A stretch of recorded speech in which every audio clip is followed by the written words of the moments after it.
Welcome back to Homegirl Handbook. I'm excited. I got a guest here with me today. He's not that much of a guest, but he is a guest. I got my little brother Darius here. Hey, on the last episode. Done it myself. For example, that same unit right there, that for the example that I use, my brother just purchased a house in Raleigh, a condo in Raleigh, that same general setup that I described. He did. And he's only 22 years old.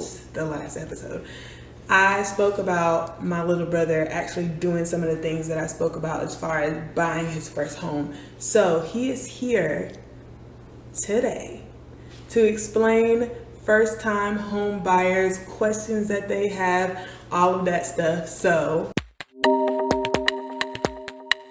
let's make this happen. Hi guys, welcome to, I'm so ready for this. Hey, for this cover, Vanna White down here somewhere, where you guys can like, share.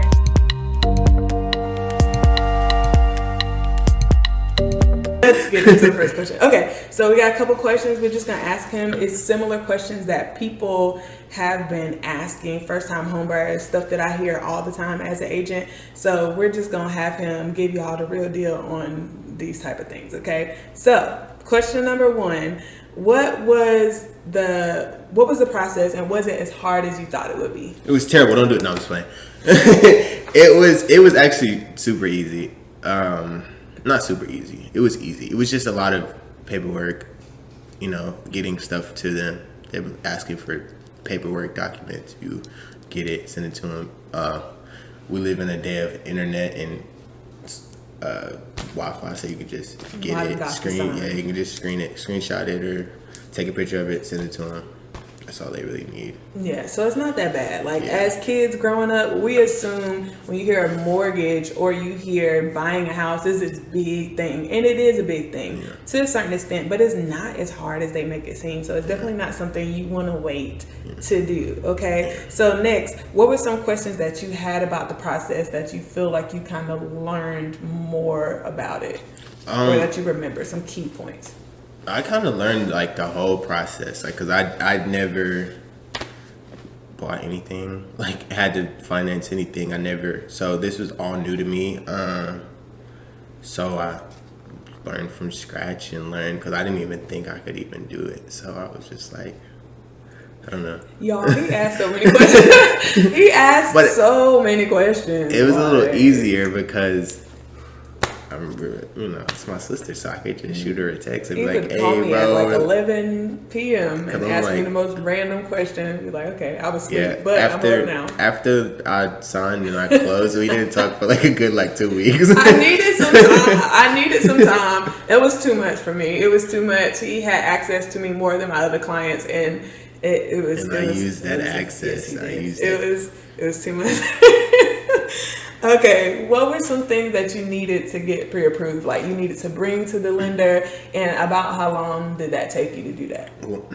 Well, fortunately, we live in the internet, so I didn't have to physically go to the bank and get a print and take it across town. And I just went, and they had me sign in on their website, and it gave them access to my bank account and my sheets and stuff, and then my W-2s. I just got my W-2s, put it in, took a picture of it, uploaded it. And I think that was it. I think that's all they really needed in proof of employment to my pay stub, and I just took a picture of that and sent it to them. So I didn't have to physically go get it and take it across town and get somebody to sign it and give it. I just did it online, so it was fairly easy. It probably took like a day or two from when I emailed her.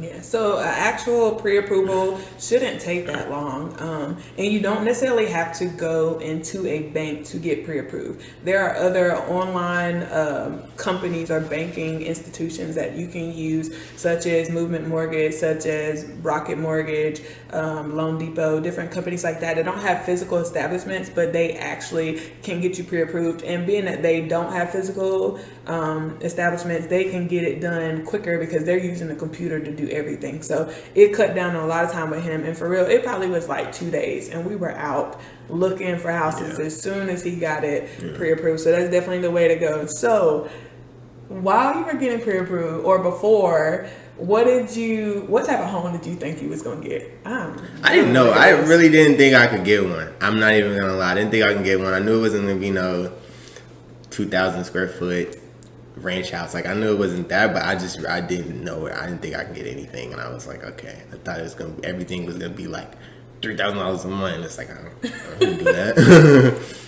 But that's what a lot of people think. A lot of people think that you need $1 million to buy a house, or you need $100K a year to buy a month, and that is definitely not the case. So, for you to think that you can't afford a house, people think that though. Yeah. But as long as you have a job that you've worked for 2 years, as long as you have W-2s or whatever the case may be, then you can afford a house. You can afford some loan amount. It might not be the amount that you want. Or but it's still going to be a certain amount, so you can afford something. So don't let that be the reason that you don't attempt or make a choice to buy a house. Yeah. So, and truth be told, my mortgage is a lot cheap. It was cheaper than majority rent right now, so that's pretty cool to me, I guess. So once you found out your price range, what type of homes were in that range, and what type of home did you pick? Well, I got my house is a condo, so it's like it's two bedroom, 1.5 bed. So it wasn't and it's just me, so I didn't need no 3 bedroom, I didn't need that. I just needed something, just a starter, So I just got something. It was nice. It was nice for me. It was my first time, so it's pretty cool. Yeah, you do not have to go and get the biggest house, especially if it's just you. Like I said in the last episode, if it's just you, 2 bedrooms, you're good. You're good to go. You don't need all that space. And regardless, it's going to save you money on rent. And 2, it's going to help you with equity as well. Like, he already has houses in his neighborhood that are for sale, and they're higher than what he paid for his. So he already automatically has equity. So that's definitely something to remember as well. This one, I'm interested to see what you say. Did you ever get discouraged? Yes. You didn't even let me get it out. Did you ever get discouraged during the process, and why? The first place I went to, I walked in. That was the first, because I like I said, I never had place? The bank, the first bank. I don't know what's the name, but the first bank. Don't say the name. It was my first time buying something. Like, I didn't had to get finance. Excuse me, not buying something. You had to get finance for something. Right. So I went in. I didn't go to like the tellers, the bank tellers. I went to the back to like the office, and that's kind of like it's kind of intimidating a little bit. Like, I'll be honest, it's kind of intimidating. Like, this is my first time being there without, like, my dad wasn't there, my realtor wasn't there. Like, it was just me in the office with the lady, and she was asking me questions like, "Oh, what are you looking for?" I'm like, I don't know. I'm just here to get, to see what I can, what I can get pre-approved for. And you ask me questions. She's looking, I'm nervous. I'm like sweating profusely. Like, I'm trying to make it seem like I'm not nervous, and I'm not. Like, I know what I'm doing. Like, oh yeah, I'm good. And she walk out, get through the paperwork. She's like, oh yeah, we can't give you that amount. And I'm like, oh, okay, like, so what can I get?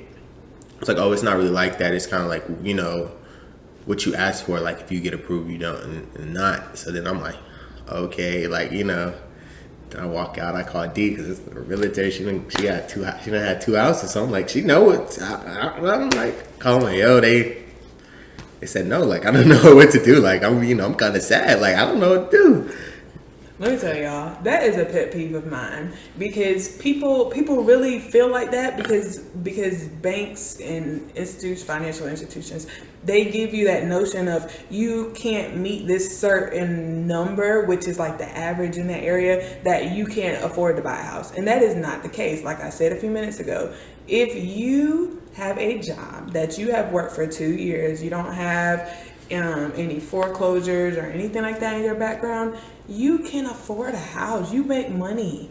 You can pay back a mortgage of whatever amount. You can pay it back, so you can afford a house. So you walk into a bank and they tell you that, go to another bank, okay? You keep going. If you don't faint, you will get it at some point. Don't let banks do that, because they will do that. That's not the first person that has called me and told me, hey, the bank said I didn't qualify.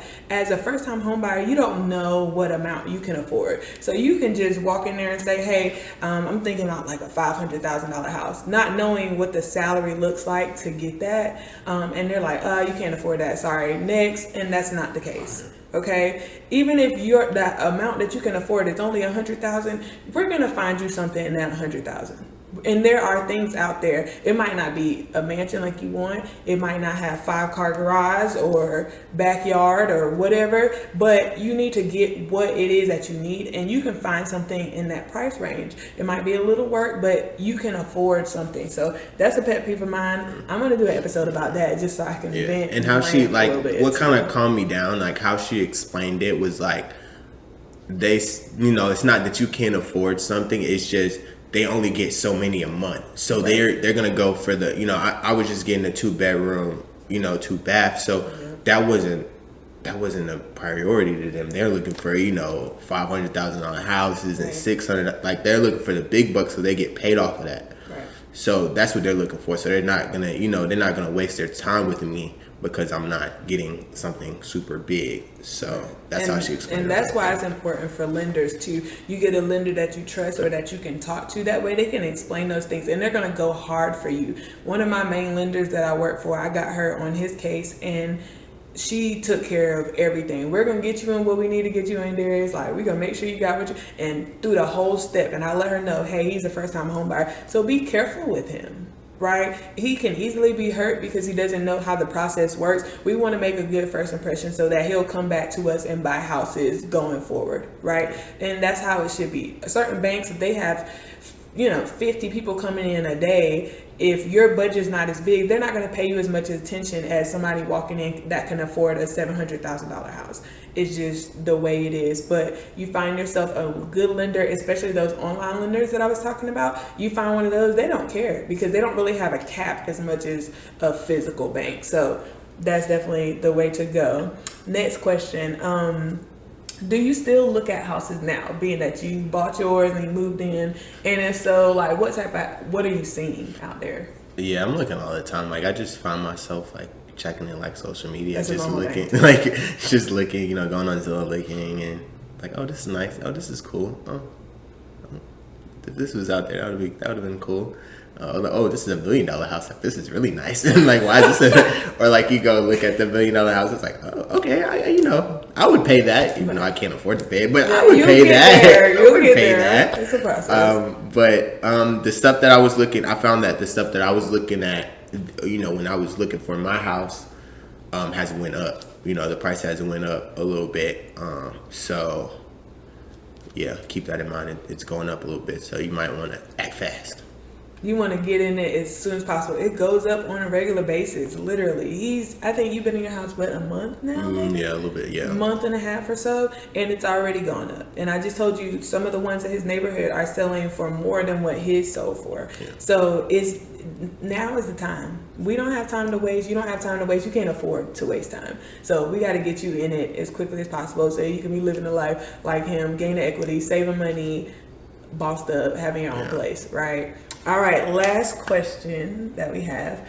What is something that you would tell future first-time home buyers? What's some gems that you would drop? It's actually funny because I was thinking this in my head, but make sure you get supplies, dude. Like I bought a knife from Food Lion. It broke as soon as I got home, and I had to cut it like a razor blade. It was terrible. Not what I thought you were gonna say. But hey, I'm giving you the real. See, the realtors, they ain't gonna tell you that. I'm gonna tell you the real. It's gonna humble you. You ever had to cut chicken with a razor blade? That is terrible. That's not fun. It's not what I was gonna say at all. Keep your head up, guys. Keep your head up. You're gonna get it. We got you. got you. Oh my gosh. Okay. Thought that question would be answered a little better, but Okay. regardless.